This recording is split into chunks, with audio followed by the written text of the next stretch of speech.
There's always, it seems to me, kind of a glitchiness attached to the social media outlets. They never, well, they do. They work when they work, and when they don't, it seems a bit of a nuisance, really. There's always little technical pursuits, and you know, one thing is interesting. They update the software at regular intervals, and it sort of blows the system apart, kind of thing. They put in these what they call patches, or you know, they rewrite the software because they've found problems with it as people are using it, and then they update it, and then everybody suffers and everybody gains, I suppose. That's the theory. But the software you have then goes out of date, and then you have to update it, and you know, it's a very interesting feature, isn't it, of the digital world. It's not really as much as we crack it up to be, because it's human, and this is worth keeping in mind. It's very much a tool at our disposal, and like all good tools, they wear down or wear out, or they get past their usefulness. And the trouble with technology is they become obsolete very, very quickly, and need to be updated. And so this is happening now in our computer system here in the studio. Just a little preface to that little thought. Is that we're 8 years celebrating our birthday, actually, on the 13th of May. So the computer system's been in here since 2015, and I suspect it was probably a couple of years old by the time it arrived anyway, which means we're now definitely due an upgrade on all this stuff. The stuff just... What happens is the hardware, the brains become inadequate to the task, because the software, which are the programs and so on, develop so much and move forward so much. They demand more brain processing power in order to manipulate and use the software. And so there's a kind of built-in obsolescence into these things. It's a little bit frustrating. It's the nature of the IT world, and I think there's some graph or there's some genius somewhere where you can draw a line and kind of illustrate the exponential growth of technology against against the actual the hardware, let's say, that it just keeps sort of multiplying on itself, type of thing. So I don't know if you were ever around, or you ever remember floppy disks where you could store 1.4 megabytes on a floppy disk in ye old desktop PCs. That was the big thing when they first came into being in the 1980s. I remember I was in college at the time. These great big dinosaurs, you always had a crank handle to start the engine on it. It was that dated, but like, we have moved on in absolute aeons, light speed away from all of that. So now we find ourselves here in the studio. We've milked the most we can out of our computer system, and we're finding we're having to just start again. The technology provider that we use saying, look, you can't sustain this can't keep going. We have an out-of-date operating system, and indeed the actual hardware isn't. It's like driving an old car, really, which is nice. It's vintage, but it's no good for the task at hand. Anyway, we're facing a significant outlay for the refurbishment or basically renewal of all our computer systems.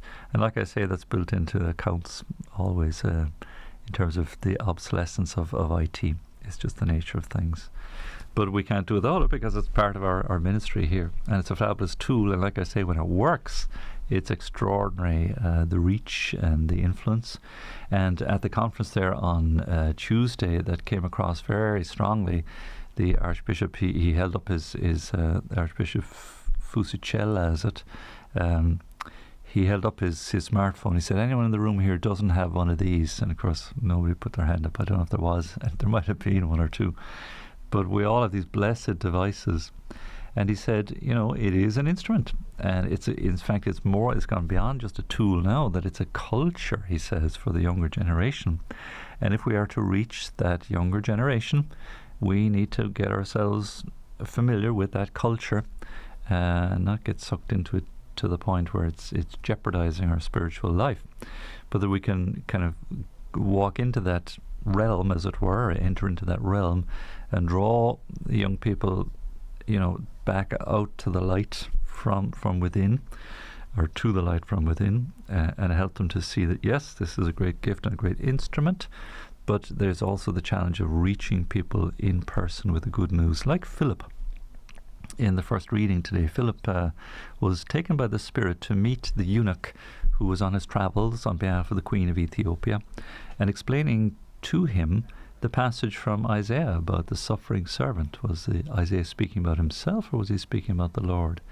And so like that, our young people, we all have questions that need to be addressed, and it's very handy if we have somebody who's guided by the Spirit, somebody in authority who can point us the way and show us the way and explain the Scriptures to us so that our hearts burn within us. And so that's our small little hope here. We make our small little contribution. We can't, I can't certainly say I'm an expert in anything, but certainly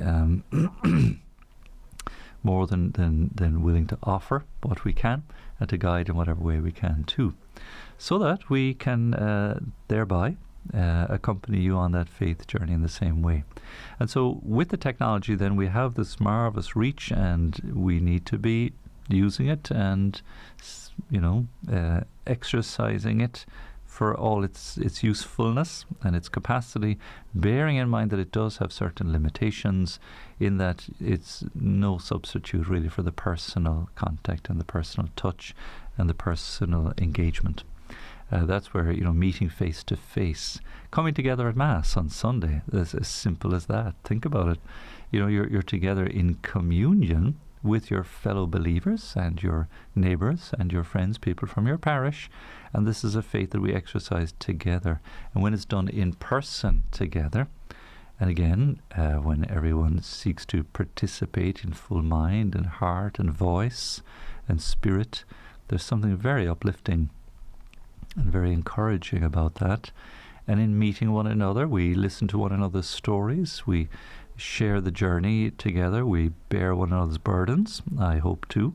And that, again, that interpersonal connectivity, that interpersonal sharing, and again, journeying together is the image we use all the time, pilgrimage together, that sustains us on the way of faith. So the devices are great, the technology is great, it has its place, there's a great usefulness there. In fact, we couldn't be on air really without it. But we rise above it, we transcend it, we go beyond it, we use it for the good that it is, and so it is like an instrument, like a loudhailer, really, a loudspeaker in a way. But then we move beyond that to the interpersonal, the communion, the dialogue, the sharing and listening to one another and accompanying one another and bearing one another's cross. You can't do that online. There's a lot of things you can't do online. You can do a certain amount of listening, but my feeling, like online, it's a little bit two-dimensional. It has its place and it's very useful, again, for people who are at a distance from each other. The way you can do all kinds of video calls now if you have a relative in Canada or Australia or far-flung part of the world. But you can't hug. You can't be close to one another in the same way. It just isn't the same. So again, the interpersonal is so important and so necessary. So this is why we have great moments like this to gather, Sunday Mass in particular, and prayer together as a community, prayer together as a family. All of these things, again, are the interpersonal moments that we share, where we kind of journey with each other, but rub off each other, I suppose, in a way too. We bring out the best in one another, and we seek to look out and be concerned for one another. Again, the Good Samaritan is a lovely parable there in the Gospel, where the man was robbed, he was mugged, and who was going to help him? The priest walked past, the Levite walked past, and it was the Samaritan, the least likely, who stopped to help the man. And again, it's the physicality of it, having to lift the man onto his mount, having to carry him off to the inn, having to engage with the innkeeper and promising recompense for his support of the man who was mugged. That's what it means to be a neighbour. It's a powerful parable, isn't it? The Lord speaking to us in these ways, showing us that, like Pope Francis, the idea of the smell of the sheep, of being engaged with one another in close proximity, and with that close concern as well. So important. That's why I love, and I know it's great when we go out to parishes and we meet you and we engage with you, and we get to shake your hand and put faces on the voices, and we get to put faces on the ears that are listening. And it's a lovely moment, because again, it gives a reality, a third dimension to our participation together. And we get a chance to express with one another in person how much we appreciate your support, and then how much we enjoy being of support to you. And lovely, even in Clonmel, hearing stories from listeners, very appreciative of our work and our ministry here, and having the lovely opportunity to meet and to express that.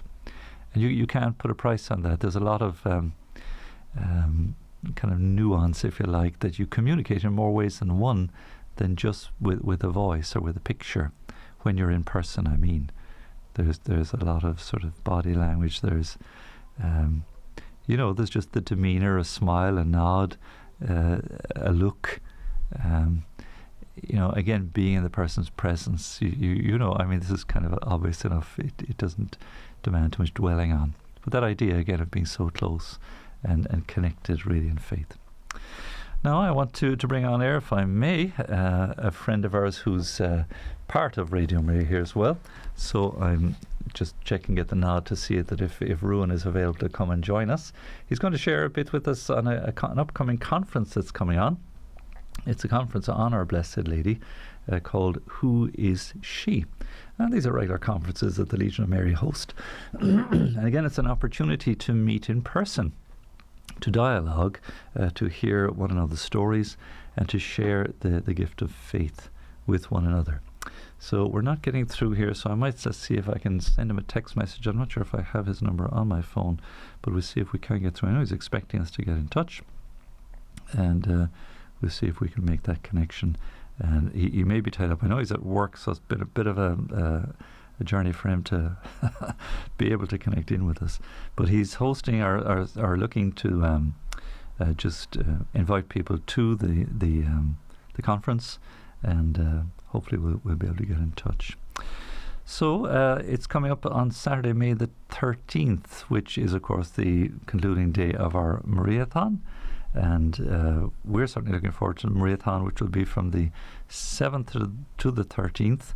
And it will embrace, of course, the needs of the world family of Radio Maria, and the mission of Radio Maria throughout the world.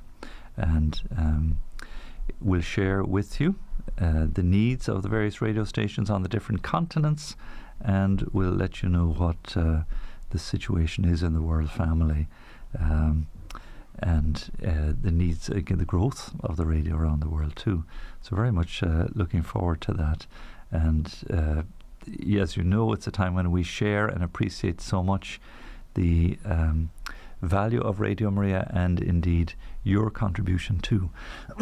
So I might just sow a little seed already. It's going to be happening the week after next. If it is you'd like to send us in a little audio clip on WhatsApp, is always the easiest way to do it. Again, expressing your own thoughts on Radio Maria, your favourite show, favourite music, favourite presenter, what it means to you, and the blessings or graces that you have found coming into your own faith journey as part of Radio Maria. Again, we'd like to gather together a number of voices, old and new, and share with us just 30 seconds. Take out your phone, put on the microphone on WhatsApp, and just speak from the heart as to what Radio Maria Ireland means to you. And we'll feature those as part of our Mariathon during the week. We've begun preparing, and we hope to have a number of voices from other Radio Maria stations around Europe and perhaps around the world too. We're fishing away to see what other voices we can get to tell us a bit about their particular ministry and work on their Radio Maria station, and allow them then to share with you what's happening for them. And I know it won't be that dissimilar from ours, but they'll have different challenges and different cultural issues to face, various demands, I suppose, in terms of being in a minority or otherwise. So many of the Eastern European radio stations, coming through an era of communism, some of them surrounded by the culture of Islam, and that too. That would be true in some of the African stations as well. And how do they manage? How do they cope when they have a smaller pool, if you like, to minister to? And again, how do they manage to keep going? And then what sort of programs do they have? Is there anything different that they're doing that maybe we should be doing? And we learn from each other as well. It's fabulous actually the way many of the those involved in the European radios that I've met with through the various conferences over the years will have a good command of English. So we're at an advantage there to be able to draw on that and to draw down from that too. So certainly looking forward to those few days, and it'll be your opportunity to connect and to be part of that as well. So now I have a little bit of music lined up. I've messaged us from Ruan, and we'll connect in with him shortly as well, because he's ready and willing to go. So I have a piece of music lined up. If Nuri is around to help me over the line here. Yeah, Matthias, you might take a look for there, see if she's on hand. And I got to feature again another piece of music from Call Me Lord. This is from St. Peter and Paul's Parish Choir in Clonmel. We just really had a lovely visit to the parish of Clonmel everywhere we go. In fact, it's fabulous to be able to meet and greet again, and we receive such a kindly welcome. So we might just play a little bit ahead of time, if you don't mind, but a favour of mine, certainly. And it's just a few days early, but Bring Flowers of the Rarest. Because it's usually during the month of May. Queen of the May is probably the official title of it. But from the CD, from St. Peter Paul's Parish Choir in Clonmel, called Calm Me Lord.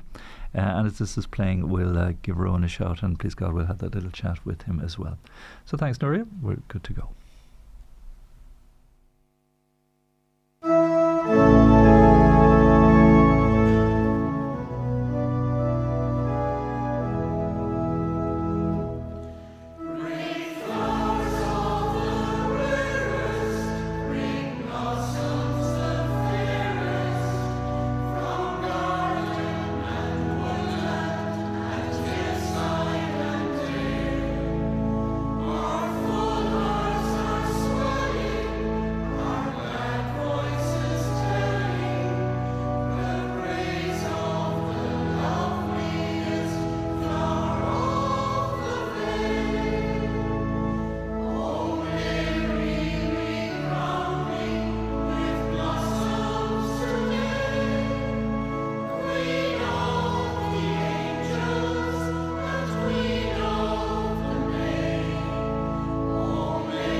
Queen of the May. That's from the parish choir in Clonmel there, St. Peter and Paul's, from their CD, Calm Me Lord. Maybe a little bit out of season, I don't know. It's just coming up to May now, and certainly all things Our Lady. And speaking of which, there's a lovely conference for Our Lady coming up in Ruan Jones, our intrepid show host there with his brother Senan, with the Catholic Index, is on the line now, and of course journalist with the Irish Catholic too. Rowan, good morning, thanks for joining us. Good morning, Father Raymond, thanks for having me on. Fantastic, well done, you've been very loyal to us, and sadly your show is coming to a close for now.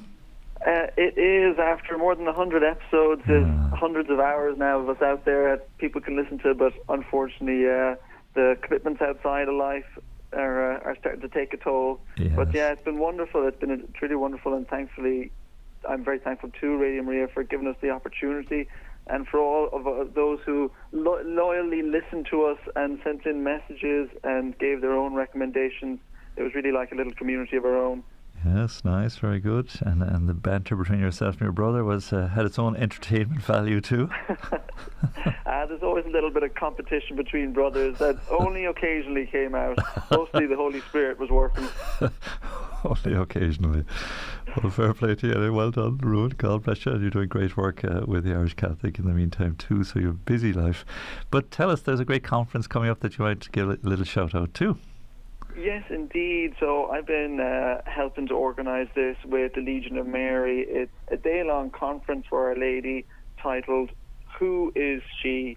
Asking the question of who is Mary and who has she been to other saints, Irish saints. Father Conor McDonough, the Dominican preacher, is going to come in and give a talk on how early Irish Christians, sort of their Marian devotion developed, looking at some of the poetry and prayers so that we can learn something from them. And then Father John Hogan, who is the postulator of the cause for Father Willie Doyle, he's going to come in and talk about how Father Willie Doyle actually consecrated his own sacrifice to Mary and the important role that Mary played in his life. But I will also be speaking, so there's a really great lineup, I can confirm. But the conference is taking place in All Hallows in DCU on May 13th. A good chance for good food, good talks, good company, and building up our own devotion to Mary, which is something that is very important in the church and in our own lives. She is our mother. She nurtures us with the same mother love that she gave to Jesus, the same kind of individual attention. So it's good to set aside these kind of days to devote ourselves to her own, her image and to her life. Fantastic. And tell me, will they be recorded or will they be online? Will there be any opportunity for those? The talks will be recorded. They won't be recorded live, as it were. It's mostly going to be focused on getting people into the room, getting them out and meeting each other.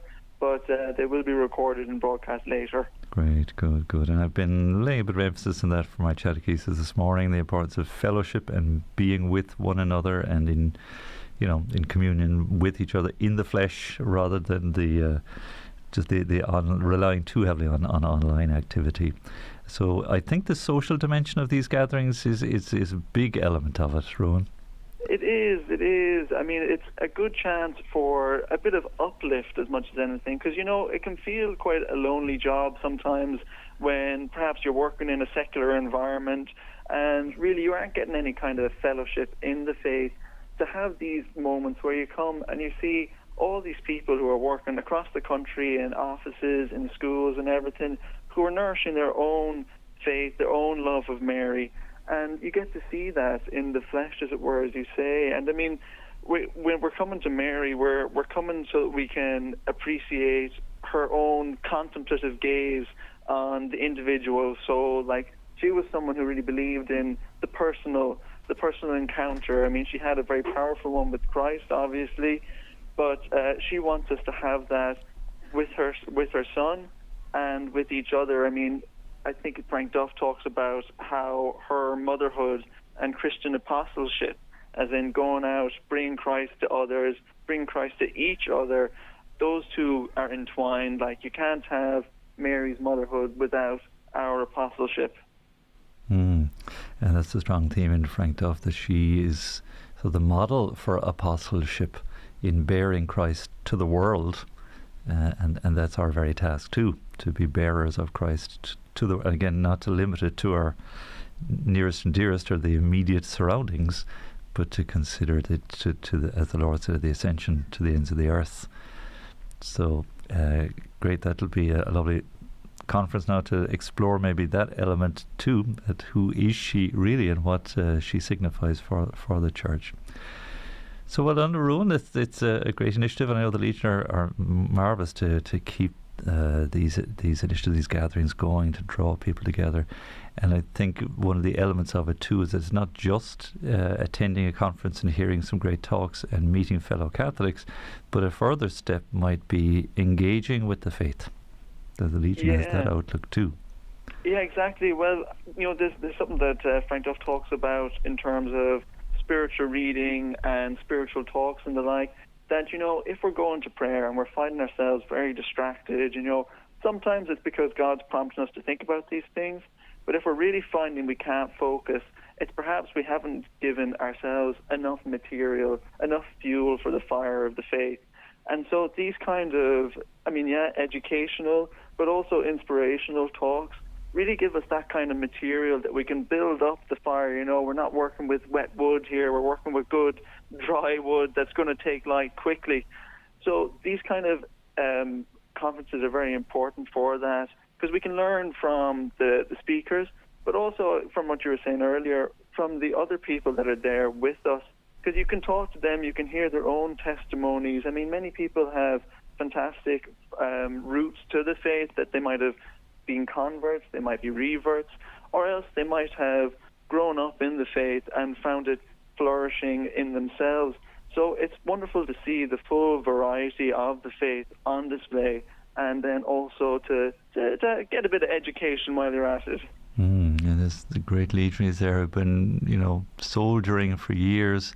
They bring a great charism to it as well, because they've vast experience of real mission activity, even if it's more locally based, but doing just terrific work in as the Legion does, to the homeless in the two hostels, the Regina Coeli, the Morning Star, but all the various presidia, all over. Is there a bit of a renewed interest in the Legion going on? I seem to think there is, Rowan, since the centenary. Well, I would think so. My own presidium now is a new one. We've been only going, so just to explain, I suppose, for people who mightn't be familiar, the presidium is sort of the local council, as it were, that's usually linked up with the parish. So there's about 8 or so now. We've been growing steadily over the last year. We're all kind of mid-20s, late 30s, like young people who have come back to the faith, or like myself, have been cradle Catholics.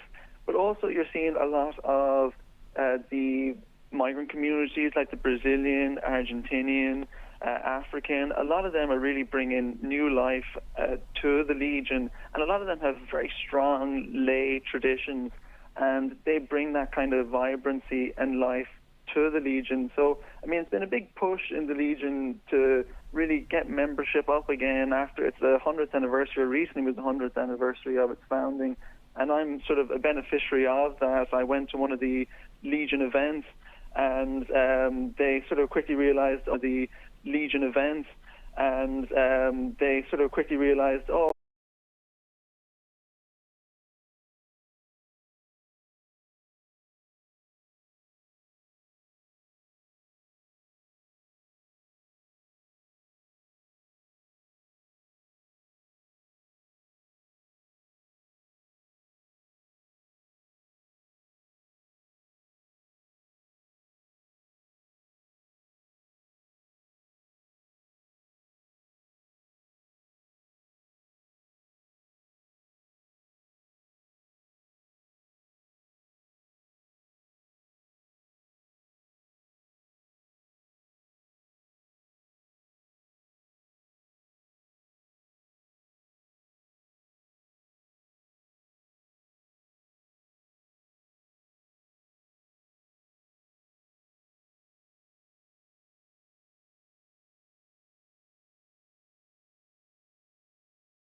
place May 13th in the historic DCU All Hallows campus. Begins at 9:30, ends around 4:30 at a cost of €30.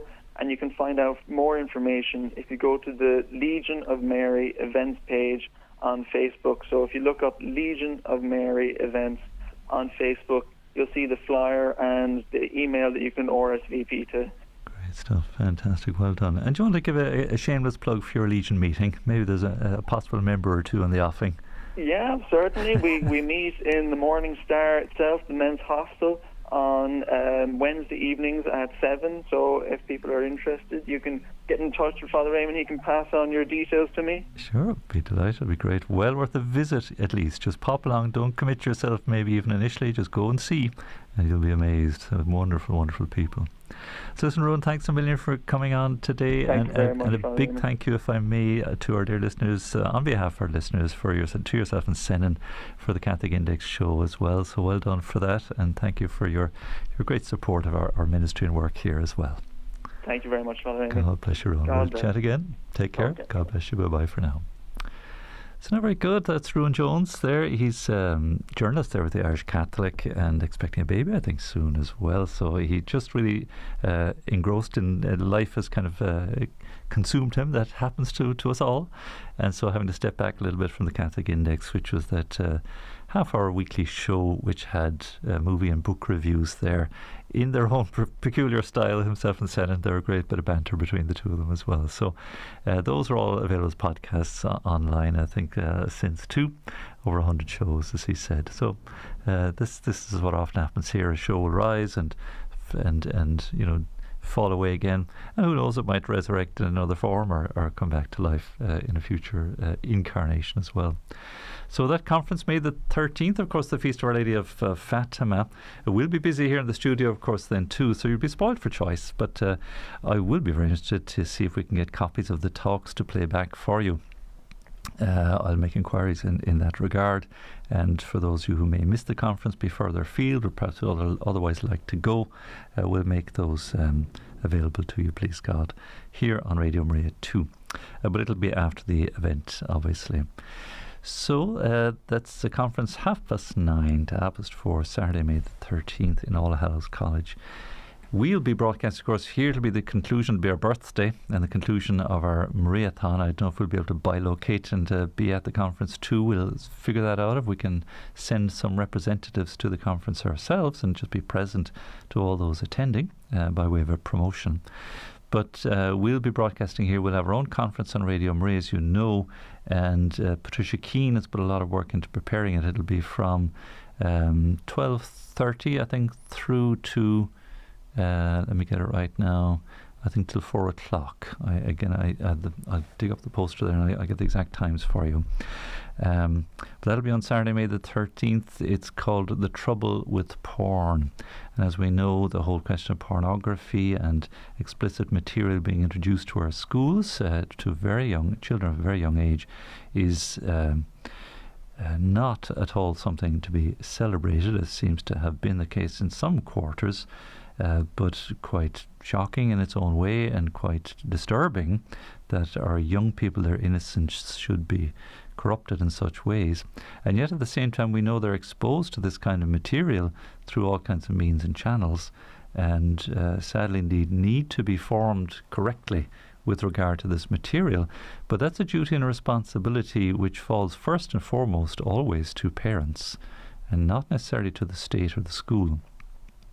And if it's done otherwise, then parents should have a very strong supervisory role to play in all of that, and they will be the best judges of how mature or how capable their young children are to engage with this kind of material, this kind of topic even in the first place.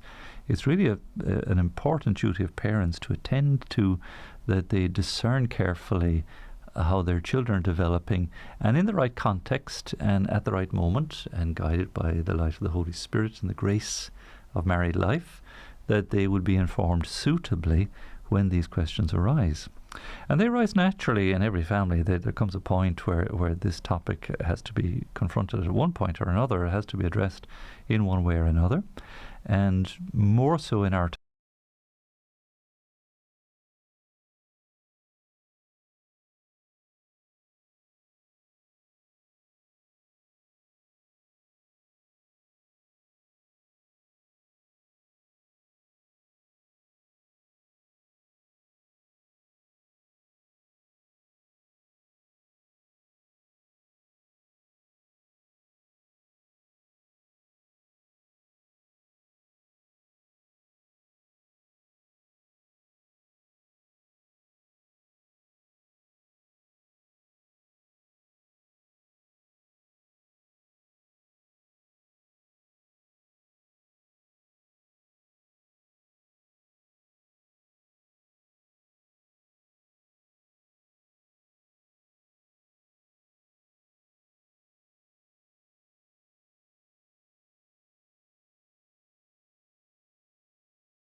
them in any premature way to all of these things, or in any way at all when it comes to faith. I mean, it's simply, it's simply against the sixth commandment. All of these things, it just almost should go without saying in a way.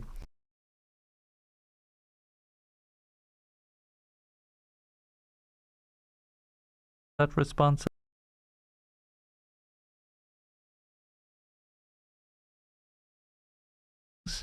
is the state authorized to do that? We as followers of Christ, and we as believers in Christ and in the gospel, look to Jesus and his very simple expression. Jesus didn't harp on about these things at all, and didn't weigh into them heavily, but very gently and very compassionately let he who was without sin cast the first stone for the woman taken in adultery. And anyone who looks at a woman with lust in his heart has already committed adultery with her.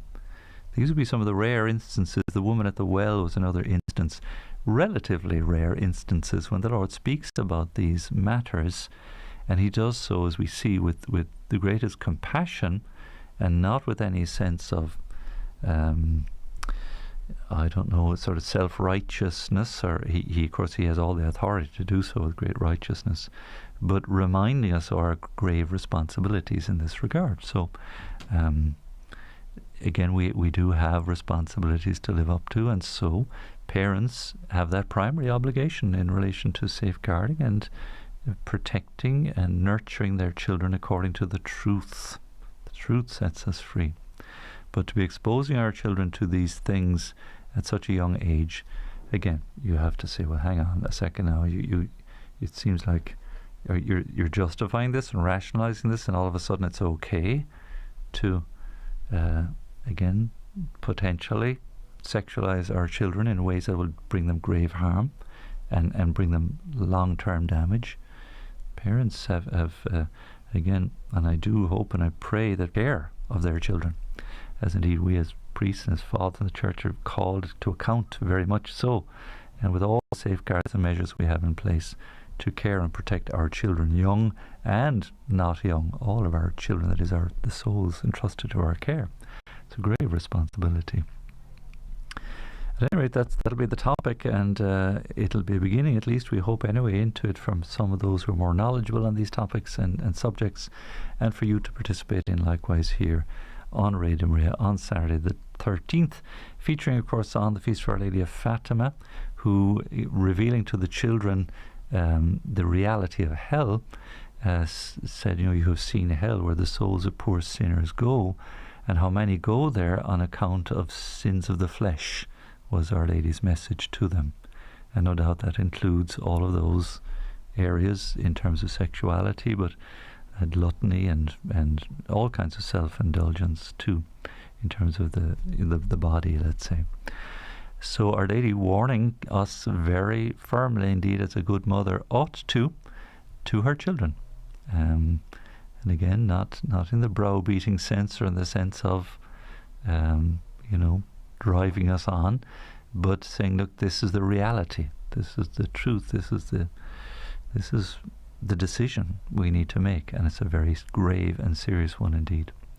Anyway, that'll be a very interesting conference, and I hope you can join us for that. We will podcast, of course, and make those available if it is you can't listen in live, but we would dearly love you too, as indeed all of our Mariathon will embrace the beauty of our faith and the challenge of this mission of preaching the gospel in season and out of season, in topics that give us sort of sweetness and consolation, but also on topics that challenge us to the core in the light of our faith. If we're not challenged, how can we grow?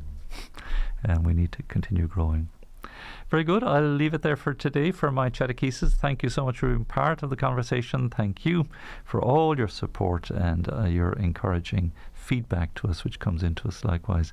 And indeed, thank you to all who assist us financially and make this work continue and possible. God bless you all, and we keep you all in prayer. Coming up to 12 now, we'll our bells to toll, and we'll pray together our Regina Coeli and our midday prayer of the Church.